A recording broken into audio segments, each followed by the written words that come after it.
ওই যে যুবক ওরা শুনতেছে, ওই যুবককে আল্লাহ ডাক দিয়ে বলেন, ও যুবক, তোমার কোনো নাম ছিল না, পরিচয় ছিল না, কেউ তোমাকে চিনত না, পায়খানার মধ্যে পড়ে ট্যাটা করে কাঁদতে, কেউ তোমাকে ধরার মতো ছিল না। তুমি যখন কাঁদতে, আমি আল্লাহ রাব্বুল আলামিন মায়ের পেটের মধ্যে তোমাকে রেখেছিলাম, কেমনে বাঁচালাম, দুনিয়ায় আসলে কেমনে বাঁচলা, দুনিয়ায় কি খাবে কেউ ব্যবস্থা করে নাই। আমি আল্লাহ দুনিয়ায় তোমার আসার আগে তোমার মায়ের উপরে খাদ্যকে আমি ব্যবস্থা করে দিলাম। খাদ্যের ব্যবস্থা করলেন কে? ফি কারারিন মাকিন, একটি সুরক্ষিত জায়গায় আমরা ছিলাম, সেখান থেকে আল্লাহ দুনিয়ায় আনার পর আমাদের সমস্ত প্রয়োজন মেটালেন কে? আল্লাহ পাক বলেন, কাইফা তাকফুরুনা বিল্লাহি ওয়া কুনতুম আমওয়াতান ফাআহইয়াকুম সুম্মা ইউমীতুকুম সুম্মা ইউহয়ীকুম সুম্মা ইলাইহি তুরজাউন। ও মানুষ, কেন আল্লাহকে ভুলে যাও? তোমরা সবাই ছিলে মরা, এই মরা থেকে বাঁচালেন কে? আল্লাহ রাব্বুল আলামিন বলেন, আমি আবার তোমাদেরকে মৃত্যু দেব। কয়দিনের ক্ষমতা পেয়েছো আলেমদের উপরে নির্যাতন চালায়, এটা পৃথিবীতে আছে না নাই? আর আসতে করা আছে না নাই? ক্ষমতা পেয়ে মনে করে সারা জীবন ক্ষমতায় থাকবে, আছে না নাই? ফেরাউন স্বপ্ন দেখতো, নমরুদ দেখতো, কিন্তু ক্ষমতা দেওয়ার মালিক আর ক্ষমতা থেকে ঘাট ধাক্কা দিয়া বের করে দেওয়ার মালিক কে? এবার আল্লাহ রাব্বুল আলামিন বলেন, মানুষকে আমি সৃষ্টি করলাম, সুন্দর করে বানালাম। লাকাদ খালাকনাল ইনসানা ফি আহসানি তাকওয়িম, মানুষকে সুন্দর করে বানানো হয়েছে। কোন আলহামদুলিল্লাহ। আর মুসলমান একটু জোরে বলেন আলহামদুলিল্লাহ। এত সুন্দর আর কোন সৃষ্টি আছে? আল্লাহ পাক বলেন, আফালা ইয়ানজুরুনা ইলাল ইবলি কাইফা খুলিকাত। আল্লাহ বলেন, উটটার দিকে তাকাও, উটটাকে কেমন সুন্দর করে বানালাম। কোন সুবহানাল্লাহ। দুনিয়ার যত সৃষ্টি সবচেয়ে সেরা সৃষ্টি মানুষ, এর চাইতে সুন্দর আর কেউ নাই। জোরে কোন আলহামদুলিল্লাহ। আল্লাহ রাব্বুল আলামিন সূরা ইখলাস নাযিল করলেন। আল্লাহ রাব্বুল আলামিন এক খণ্ডে বলে দিলেন, আল্লাহ রাব্বুল আলামিন লাম ইয়ালিদ ওয়া লাম ইউলাদ, আল্লাহ কাউকে সৃষ্টি করেন নাই, আল্লাহ পাককে কেউ সৃষ্টি করে নাই। তার মানে আল্লাহকে কেউ জন্ম দেয় নাই, আর আল্লাহ রাব্বুল আলামিন কোনো সন্তান ছেলে মেয়েও নাই। ওগো আমার ভাইরা, সূরাটি কেন নাযিল হয়? কাফির বেঈমানেরা, মুশরিকরা এসে আল্লাহর নবীর কাছে বলে, ওগো নবী, আপনি মুহাম্মদ, আপনার পিতার নাম কি? কয় আব্দুল্লাহ। দাদার নাম আছে, তার বাবার নাম আছে, এমনি করে নসবনামা হযরত মুহাম্মদ সাল্লাল্লাহু আলাইহি ওয়াসাল্লামের নসবনামা জিজ্ঞেস করলো। কাফের বেঈমানরা বলে, আমার পরিচয় আছে, আমার বাবার পরিচয় আছে, আমার দাদার পরিচয় আছে, এমনি করে নবী আপনার আছে, আপনার পিতার পরিচয় আছে, দাদার পরিচয় আছে। যেমন আমি আবুল কালাম আযাদ আজহারী, আমার নাম হচ্ছে আবুল কালাম আযাদ আজহারী, পিতার নাম শেখ আক্কাস আলী। আমার দাদার নাম আব্দুল খালিক, তার দাদার নাম হচ্ছে, তার বাবার নাম হচ্ছে দাদু শেখ। এমনি করে একটা নসবনামা সবারই আছে। সবার নসবনামা আছে। এবার কাফেররা বলতেছে, আপনার পরিচয় আছে, নসবনামা আছে, আমারও নসবনামা আছে, কিন্তু আপনি যার ইবাদত করেন ওই আল্লাহর নসবনামাকে। সুবহানাল্লাহ। জিবরাইল হাজির হয়ে গেছে। আল্লাহ নবী মুখটা মলিন হয়ে গেল। হযরত জিবরাইল হাজির হয়ে গিয়ে বললেন, নবী গো, কাফের বেঈমানদেরকে জবাব দেওয়ার জন্য আল্লাহ রাব্বুল আলামিন একটা সূরা নাযিল করে দিয়েছেন, আপনি শোনায় দেন। কুল হুয়াল্লাহু আহাদ আল্লাহুস সামাদ লাম ইয়ালিদ ওয়া লাম ইউলাদ ওয়া লাম ইয়াকুল লাহু কুফুয়ান আহাদ। একটু জোরে বলুন সুবহানাল্লাহ। আল্লাহ এক, এতে কোনো সন্দেহ আছে? গায়েবের প্রতি বিশ্বাস করা, এটা না হলো ঈমান। সুবহানাল্লাহ। কোন এক দরবেশ তার সামনে যখন এক নাস্তিক চলে আসলো, নাস্তিক আসার সঙ্গে সঙ্গে ওই দরবেশ আল্লাহওয়ালা মানুষটি একটা ঢিল নাস্তিকের কপালের মধ্যে লেগে দিল। এবার ঢিল যখন মারল, নাস্তিক কি জন্য সে বুঝতে পেরেছে। বলে, আপনি আমার গায়ে ঢিল মারলেন, আমি তো অনেক ব্যথা পেয়েছি। বলে, ব্যথা পেয়েছো, কষ্ট নিও না, কি জন্য এসেছো বলো।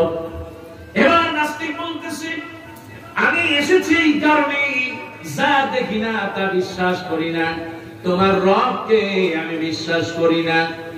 এবার দরবেশ বলতেছে, আমি ঢিলটা এই জন্যই মেরেছি, তুমি যে ব্যথা পেয়েছো আমি কেমনে বিশ্বাস করব, আমি তো চোখে আর দেখি না। সুবহানাল্লাহ। আল্লাহ আছে না নাই? আর আসতে কোন আছে না নাই? বিপদে পড়লে সাহায্য করেন কে? আজকে কোন সূরা থেকে আলোচনা করতেছি? সূরাটির নাম এই সেই সূরা, এই সূরাটি সিফাতুর রহমান, আমার আল্লাহর সিফাত। আল্লাহ রাব্বুল আলামিন একক, আল্লাহর সামনে আমরা সেজদা দেই, আল্লাহ ছাড়া দুনিয়ায় কারো সেজদা দেই না, ঠিক কি না? আল্লাহ রাব্বুল আলামিনের হাবিব বলেন, হযরত আয়েশা বর্ণনা করেছেন, বাসা রাজুলান, আল্লাহ নবীর কাছে এক ব্যক্তি আসলো আর বলল, ইয়া রাসূলুল্লাহ, আমি নামাজের মধ্যে সব সময় সূরা ইখলাস পড়ি। বিশ্বনবী বলেন, কারণটা কি? সূরা ফাতিহা পড়ো আর একটা সূরা পড়ো, কারণটা কি? এবার লোকটি বলল, ও আল্লাহ নবী, আমি সূরা ইখলাসকে এমন ভালোবাসি, নামাজে দাঁড়ালে সূরা ফাতিহা পড়ে সূরা ইখলাস চলে আসে, আমি সূরা ইখলাসকে ভালোবাসি। আল্লাহ নবী বলেন, তুমি যেহেতু সূরা ইখলাসকে ভালোবাসো, আল্লাহ রাব্বুল আলামিন স্বয়ং তোমাকে ভালোবাসে। এই সূরা পড়লে ফজিলত আছে না নাই? বিশ্বনবী বলেন, তোমাদের মধ্যে কি আছো রাতের বেলা এক রাতে কোরআনুল কারীমের 30 পারা 10 পারা শেষ করতে পারবা? কেউ কি আছো নাকি? সাহাবীরা সবাইকে দিক তাকায়। বিশ্বনবী বললেন, আল্লাহ রাব্বুল আলামিন তোমাদেরকে এমন একটা সূরা দিয়েছে, ওই সূরাটা যদি তোমরা পড়ো, সুলুসুল কোরআন, কেউ যদি একবার পড়ে 3 ভাগের 1 ভাগ কোরআন পড়ার সওয়াব আল্লাহ তাআলা আমলনামায় দিয়ে দিবে। কোন সূরা? এবার বিশ্বনবী বলেন, মান কারা 10 মাররা ফিল ইয়াওম, কেউ যদি দৈনিক 10 বার সূরা ইখলাস পড়ে, আল্লাহ রাব্বুল আলামিন হাবিব বলে, বানাল্লাহু লাহু বাইতান ফিল জান্নাহ, আল্লাহ রাব্বুল আলামিন ওই চাঁপাইনবাবগঞ্জের ওই মায়ের জন্য জান্নাতে একটা ঘর বানাইয়া দিবে। কয়বার? কয়বার পড়বেন? বিশ্বনবী বলেন, শুধু তাই না, মান কারা 20 মাররা, কেউ যদি 20 বার দৈনিক সূরা ইখলাস তেলাওয়াত করে, আল্লাহ নবী বলে ওই যুবকের জন্য জান্নাতে 2টা ঘর বানাইয়া দিবে। আল্লাহ নবী মসজিদে নববীতে বসে আছে, বিশ্বনবীর কাছে নবী চলে আসলো। মসজিদে কুবা বিশ্বনবী যে মসজিদকে ভালোবাসতেন, আল্লাহ নবী বলেন কেউ যদি হাজিরা, কেউ যদি মসজিদে কুবায় গিয়ে নামাজ পড়ে, এক ওয়াক্তের নামাজের বিনিময়ে একটা উমরার সওয়াব আল্লাহ দিয়ে দেন। এই সেই মসজিদে কুবার ইমাম প্রত্যেক রাকাতের মধ্যে সূরা ইখলাস পড়ে। পিছন দিক থেকে মুসল্লিরা দাঁড়ায় গেছে। বাংলাদেশের মুসল্লিরা হলো তাই করতে পারবার ঠিক না। আপনার মসজিদের ইমাম 5 ওয়াক্ত নামাজ দেয়, ফজরও পড়লো সূরা ইখলাস, যোহরেও সূরা ইখলাস, আসরের সময় ইখলাস, মাগরিবের সময় ইখলাস, এশার সময় সূরা ইখলাস। আপনি কইবেন যে ইমাম সাহেব তুমি কি আর কোন সূরা পারো? ডাক্তি বস্তা বল করো, কালকে বাড়ি চলে যাও। কথাটা ঠিক কি না? এরকম মুসল্লি আছে না? আর কমিটি তো মাশাআল্লাহ, মসজিদের কমিটি যদি এইরকম একজন ইমাম পায়, খাইছি তোর চাকরি, তোর গোষ্ঠী শুদ্ধ উদ্ধার করে দেবে। এরকম কমিটি এই দেশে নাই নাকি? কারণ মসজিদের ইমামের চাকরি খাওয়া একদম সহজ। কথাটা ঠিক কিনা? বেতন পায় 600, তাও আবার 5 মাস পায়। আপনাদের দেশে এরকম নাই নাকি? তারপর ইমাম সাহেব ভয় খায়, আরে কোন সময় না তুই চাকরি চলে যাবে এরকম। কারণ মসজিদের কমিটি ইমামের চাকরি খাওয়ার জন্য সবসময় বসে থাকে। আর মুসল্লিরা যদি সুযোগ পায় মাশাআল্লাহ, তাহলে ইমামের সদ্য গোষ্ঠী শুদ্ধ ধুয়ে দেয়। নামাজ পড়বে ইমামের পিছনে, আবার দেখবেন মাশাআল্লাহ মসজিদ থেকে বাইরে কি যে ইমাম রাখছে আল্লাহ। কথা ঠিক কি না? নামাজ গেল সব করে। মসজিদে কুবার মুসল্লি আল্লাহর নবীর সাহাবী, আর মসজিদে কুবার যে ইমাম তাকে নিয়োগ দিয়েছেন স্বয়ং বিশ্বনবী মুহাম্মদুর রাসূলুল্লাহ সাল্লাল্লাহু আলাইহি ওয়াসাল্লাম। কাজে চাকরি যদি নট করতে হয় আল্লাহ নবী করবেন, ওই স্থানীয় কমিটির কোনো শক্তি। এই জন্য যদি আমার দেশে আলেম ওলামাদের ঐক্য থাকতো, যদি ইমাম নিয়োগ দিত আলেম ওলামা, আলেম ওলামার বাইরে তারা যেতে পারতো না। কতক্ষণ ঠিক কিনা? বিশ্বনবীর সামনে হাজির হয়ে গেছে আল্লাহ নবী। সাহাবীকে জিজ্ঞেস করলেন, তুমি মসজিদে কুবার ইমাম, ইয়া ফুলান কি কারণে তুমি বারবার এই সূরা ইখলাস পড়ো? ইয়া ফুলানি মা হামালাকা আলা নুজুমি হাযিহি সূরা ফি কুল্লি রাকা, প্রত্যেক রাকাতে সূরা ইখলাস পড়ার কারণটা কি?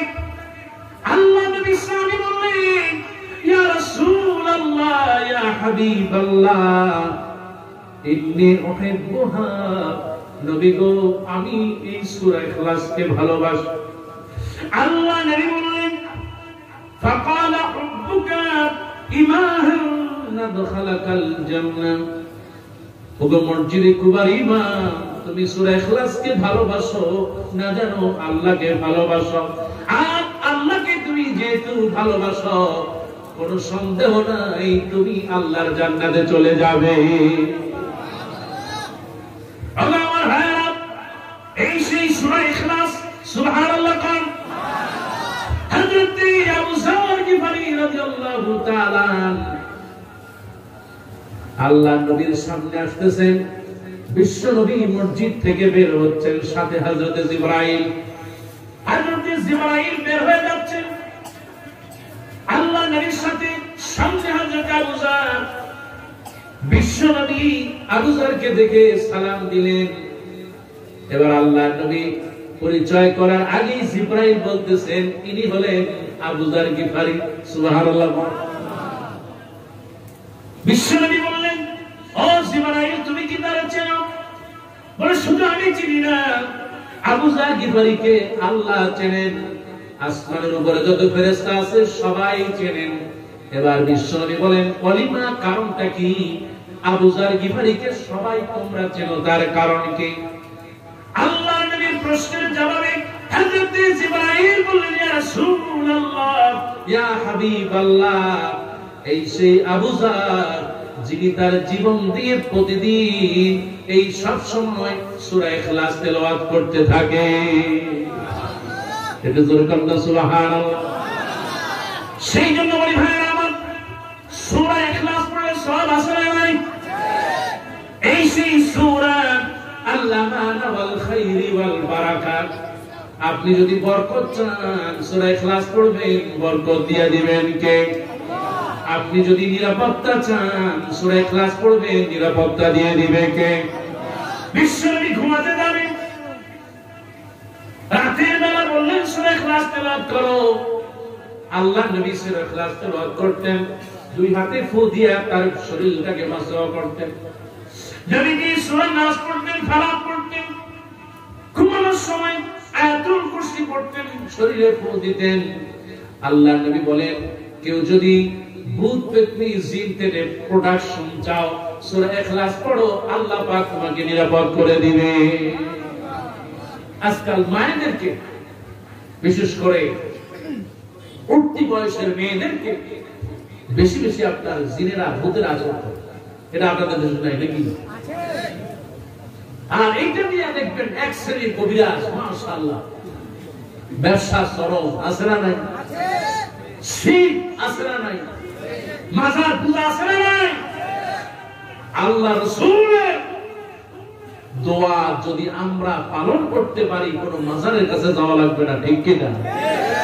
এই যে রবিউল আউয়াল মাস, রবিউল আউয়াল মাসে আল্লাহ রাসূলকে অনুসরণ করব হাদিসের মাধ্যমে, কিন্তু তা না করে জশ্নে জুলুস মিছিল করে, মিষ্টি খায়, ইয়া নবী সালাম আলাইকুম পড়ে, বিভিন্ন ধরনের বেদাত শিরক এই সমাজে আছে না নাই?